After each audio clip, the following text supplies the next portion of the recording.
महाराज सगर के 60,000 पुत्र कपिल मुनि की क्रोध अग्नि से भस्म हो गए थे। बहुत दिनों बाद सगर के वंश में राज ऋषि दिलीप के पुत्र महाभाग भगीरथ ने गोकर्ण तीर्थ में 1000 वर्ष तक कठिन तपस्या कर ब्रह्मा जी को प्रसन्न किया। वे प्रसन्न होकर वर देने के लिए देवताओं को साथ लेकर महात्मा भागीरथी के पास गए और वर मांगने के लिए कहने लगे। भागीरथ ने हाथ जोड़कर कहा, भगवान, मेरे पूर्वज इस समय ना जाने किस दशा में हैं।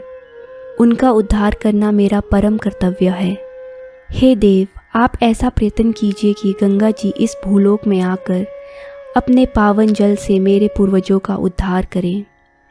ब्रह्मा जी ने कहा, मैं गंगा जी को तो भूलोक में भेज दूंगा, पर उनके प्रवाह को रोकने की शक्ति पृथ्वी में नहीं है। इसके लिए भगवान शिव जब तक कृपा नहीं करेंगे तब तक कार्य सिद्धि नहीं होगी। वे ही गंगा के प्रवाह के वेग को रोक सकते हैं। इसीलिए हे भगीरथ, तुम उनकी आराधना करो। ब्रह्मा जी के उपदेश के अनुसार भागीरथ ने शिव जी की आराधना प्रारंभ की। वे अन्न जल का परित्याग कर पैर के एक अंगूठे पर खड़े होकर 1 वर्ष तक भगवान शिव का ध्यान करते रहे।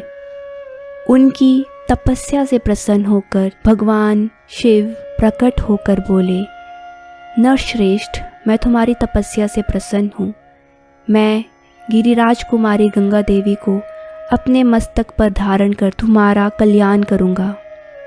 भगवती गंगा को अपने वेग पर बहुत गर्व था, इसलिए उन्होंने शिव जी को बहाते हुए पाताल में प्रवेश कर जाने का निश्चय किया और विशाल रूप धारण कर बड़े वेग से भगवान शिव के मस्तक से गिरी।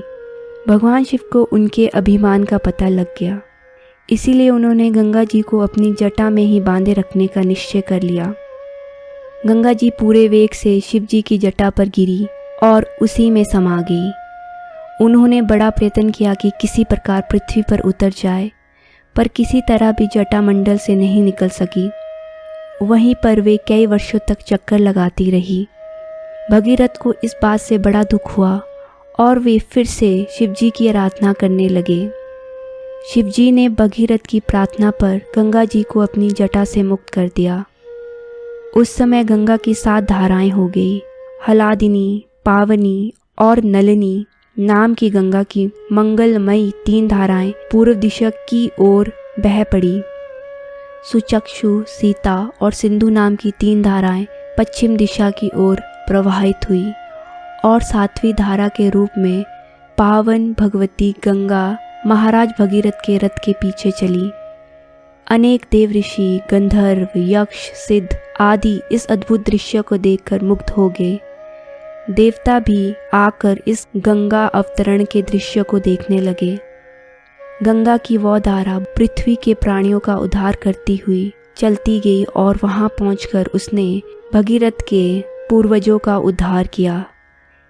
गंगा जी का पृथ्वी पर अवतरण महाराज भगीरथ की शिव शक्ति के कारण ही हो पाया।